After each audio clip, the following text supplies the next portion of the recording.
If you are in a place where it is safe, appropriate, and comfortable for you to do so, please close your eyes and take a few nice, long, slow, deep, relaxing breaths in through the nose and out through the mouth. With every inhale, feel more light and peace entering your body and your mind. With every exhale, let go of all tension in your body and anything you do not want in your mind. Inhaling peace and exhaling as you let go. We picture ourselves on top of a beautiful mountain in a circular grove of trees. Inside of our circle, a bonfire blazes forth, lighting us and the grove up with a sacred golden light. We recognize that this is the light of perfect love and perfect trust, and it easily dissolves everything that is unlike itself, making us feel safe and serene. Into this sacred space, we invoke the presence of our Creator. To many of us, our Creator reveals themselves to be a mother and father, a god and goddess. Within this sacred space, we also invite the presence of our angels, our teachers, and our guides. We ask that they join together with us as we dedicate this time that we spend together to each other and to them. And we ask that we be guided and led as we walk upon the way, becoming happier, more peaceful, more prosperous, more joyous, and more loving people. Thank you very much. Blessed be. In several of my courses, I have discussed the topic of personality facets. It's a fascinating topic, and it's one that I don't think we've ever done an actual lecture on, so I thought we would delve into this a bit. The ego mind is not really a thing. We just call it that. It's not an entity. It's not a deity, it's not a demon, it's nothing outside of us. It's really just a habit of thinking about things as being separate. And when we start thinking about things as being separate, we start thinking of ourselves as being separate. And within our minds, we are fragmented as well. We call these little fragments facets of our personality. And it's as if these little fragments of our personalities each have their own little separate universe that they live in. And that separate universe is all within our mind. But those little facets don't speak to each other. They don't communicate with each other. They all have their own agenda. They all have been programmed with what they feel is their own function and purpose. And they are diligently trying to help us, basically, in whatever way that they have decided that they need to help us. And you can think about when you were a little kid, you probably came up with all kinds of ideas about something to keep you feeling safe, to keep you feeling maybe not afraid of the dark, or not afraid of abuse, or not afraid of whatever you are afraid of. You would come up with little rules. You'd come up with little laws for yourself. Sometimes those rules and laws seem to work. And that is what psychologists call magical thinking. And it's a different way of talking about magic than what we talk about here, because the magical thinking in that regard is not magical at all. It's fragmented thinking. We have these stories that we told ourselves when we were little, like, oh, if I hide under the covers and I don't look at something, that it's not there. And so I taught myself if I didn't look at something, it would disappear. And so my whole life, I went through phase after phase of not looking at things so that it would disappear. And my little personality facet, that little part of my mind that came up with that rule, was diligent. It was just going about its business of keeping me safe in the way that it understood by making sure I didn't look at things. And that didn't work out so well for me. So I had to find a way of integrating that personality facet within my larger personality so that it could exist in a helpful way, in a healthy way. And we all have a bunch of those different personality facets, distinct aspects. And they can exhibit themselves as impulsive behaviors, desires to avoid anger, or the desire to be needed by other people. While we're alive, as we're walking through our life, each of these parts is destined to evolve ultimately, because that is the will of the Creator, that is the will of the universe, that is the will of infinite intelligence, that we evolve. But it can take a long time if we don't allow ourselves to be aware of these things that are going on in our deep minds. Contrary to inner guidance from the voice from infinite intelligence, most of us listen to the voice of these little personality facets, collectively known as our ego. And these are just little separated parts of ourselves that are actually trying to help. And it's understandable to make the ego the enemy, but in reality, the ego is nothing more than a habit of thought, and we put it there. And so it's doing for us what it thinks we want.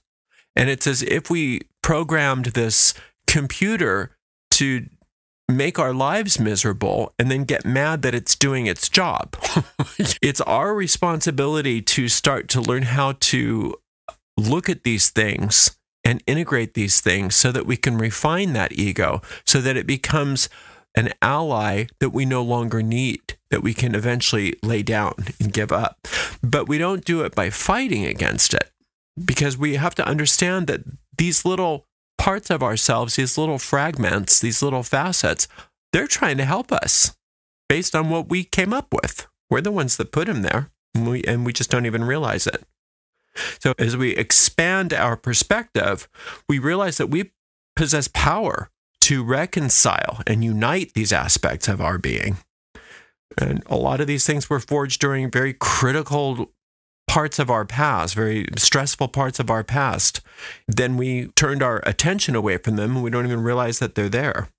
The personality facet ignited by past experiences of maybe parental rejection might create a blueprint where rejection is entwined with affection, and that we feel like affection isn't real unless there's rejection attached to it. And that's part of our personality facet that we created a long time ago. That we're going to be attracting companions and partnerships and relationships where rejection equals affection. And if we lack our own ability to judge these things and to be able to understand what's going on, it just seems normal. It just seems like that's just the normal course of events. Or something horrible happens and we don't even recognize that it came from one of those personality facets. We don't even realize how much of our own investment in that situation was the cause of a lot of it. And so we feel like things are just happening to us, and we don't realize how well orchestrated things are based on how we've programmed these little fragmented parts of ourselves. Now, we spoke about in a Psalm video recently how Gurdjieff used to have this idea that there were a bunch of servants in this big mansion and that we are the owners of this mansion, but somehow we got locked in the basement and we didn't even realize we were locked in the basement, and that the servants have run amok and they don't know what to do because they don't have anybody telling them what to do. They don't have any direction. And that's a lot of what we have, because we don't even realize that these little personality facets are busy creating experiences for us, creating reactions for us, creating responses to things for us. And that's why there's this idea that's so helpful that when we are presented with a situation, we have to come to the understanding that we don't know how to respond to the situation because we don't understand it. We don't understand what it means, and we don't understand why it's happening because we are so divorced from the personality facet that's creating this. We have so fragmented our mind that we don't even know how this is happening. Just because it's part of our own mind doesn't mean we have control over it, at least not yet, because we're not even willing to acknowledge that it's there, that it is a creative aspect in our lives.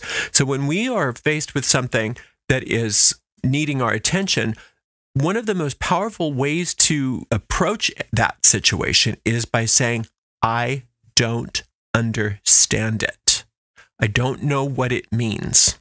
And I don't know how to respond. And I'm not going to let my personality facet do it for me, because my personality facet was very poorly programmed by me a long time ago. And so it's not going to help me. It's only going to stay in the status quo. It's only going to keep me stuck. I'm only going to get more of the same again and again and again. So the best way that we can start to even approach this idea of these personality facets is that when we are confronted with any situation, immediately remind ourselves that we don't understand it. We do not understand it, and we're not going to let any of that past programming teach us or show us or guide us. Instead, we are going to call on our higher selves to come in and reimagine it for us. As we do that, two things happen. One is we learn how to respond to situations from a higher mind perspective rather than from the knee-jerk reactions from those personality facets. And then two, we start being able to bring up those personality facets into our conscious mind so that we can integrate them. So it's important to understand that those personality facets aren't our enemies, even though they are causing so many problems. They are parts of ourselves that need and require our love. They need and require our love. They're only trying to help. They don't know any better. They're like this little tiny little bit of our mind that we've just disconnected from. A long time ago, we made a choice or we made a decision and we threw that little facet of our personality into action, and then we turned our back on it and forgot about it. And then now it's been busy creating results, doing what it thinks we want. And when we don't get the results that we want, if we know that facet is there, we don't heal it by making it wrong and scolding ourselves and scolding it and trying to, quote, kill our egos, which a lot of people talk about. How do I kill my ego? You don't want to kill it. You want to kill your ego. Your ego is just your mind used against yourself. You want to kill your mind. There's no way to kill any of that. Your mind is immortal. Your mind is eternal. What you want instead is to learn how to accept and love yourself, all of yourself, including those personality facets. And there's a wonderful way to start looking at that. Consider just any area of your life where you tend to encounter challenges or perceive yourself as being limited. Maybe your thing is money. Maybe your thing is relationships. Maybe your thing is food. Maybe your thing is weight. Everybody's got multiple things. But just considering an area of your life where you do encounter those challenges or limitations, you can get into a meditative state where you close your eyes and you get really relaxed and you call on your inner guide or your angel. And you ask for help and you say, I want to meet this personality facet. I want it to come up into my conscious awareness and I want to meet with it. And then you allow you and your guide to call on this personality facet. You imagine maybe yourself in a meadow or in some natural, peaceful setting, and this little part of you just becomes apparent to you. And you ask it what it's trying to help you do. You just say, what are you trying to help me with? What are you trying to accomplish? And you listen to it. And it's going to tell you, I'm trying to keep you safe, or I'm trying to make sure that you're not disappointed again, or I'm doing what you told me a long time ago to always be suspicious of men, or whatever your thing is. And let it talk. And then you and your guide together will join forces and say, what is a way that you can help me in the same way that is in alignment with my higher purpose? And then you and your guide can show it. You can maybe visualize and show it and teach it and tell it what your higher purpose is, what you want now. You want to have great relationships with men. You want to have great relationship with money. You want to have a great relationship with your body and your weight and food or whatever it is. You want to have that be a peaceful thing. You want to be happy. So how can you accomplish what you're trying to accomplish in a way that's in alignment with this, now that I'm showing you what our new goal is? Because you just haven't caught it up. You've been so separated from it. You've been so fragmented, and you've turned your back on this part of yourself for so long. It's been on autopilot because it didn't know.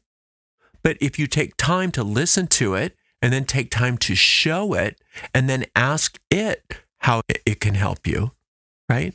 And then you and your guide can sit and just send love and send energy. And just very much like when we work with thought forms as energy patterns, you can then start sending that love and energy to this little personality facet and watch it transform and watch it grow and notice how it changes form, how it changes shape, how it changes color, how much more joy and how much more peace are in your relationship with this part of you. See, it's very different than trying to kill your ego. It's just doing what you told it to do, right? So instead, you're going to heal it. And you're going to heal it gently. And maybe you're going to give it many sessions. Or maybe there's more than one personality facet that's involved in this. And you just take it as they come up. Anytime you have a problem, you just allow yourself to take a few moments to relax, close your eyes, call on your guide, and then bring up what this facet is. Look at it. What does it look like? And then ask it, what are you trying to do? And you show it what you want out of life, how you want things to be different.